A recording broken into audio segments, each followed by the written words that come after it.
لا ياما ما تقلقيش، ده انا اجيب شوارع شريك. بقول لك ايه، راجل غني جدا عنده فلوس يمكن مش اقل من 50,000 جنيه. الصداقة اللي بتجمع محمد رمضان بنجيب ساويرس بقالها فترة، وواضح كده إن الاتنين بيعتزوا قوي بالصداقة دي. محمد رمضان بيتكلم عن علاقته بنجيب ساويرس في مناسبات كتيرة قوي، وكمان نجيب مش بيفوت أي مناسبة رمضان إلا وبيشاركوا فيها.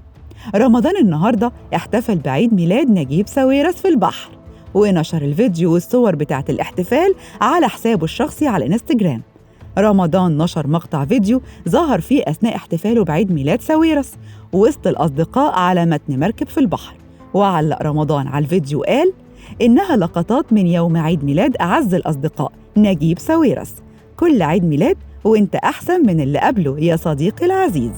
وإحنا كمان بنقول للباشمهندس نجيب ساويرس عيد ميلاد سعيد وعقبال 100 سنة سعادة وهنا. هابي بيرثداي تو يو. ما تنسوش تشتركوا في قناة مصر اليوم على يوتيوب وتفعلوا زر الجرس علشان يوصل لكم كل الأخبار أول بأول.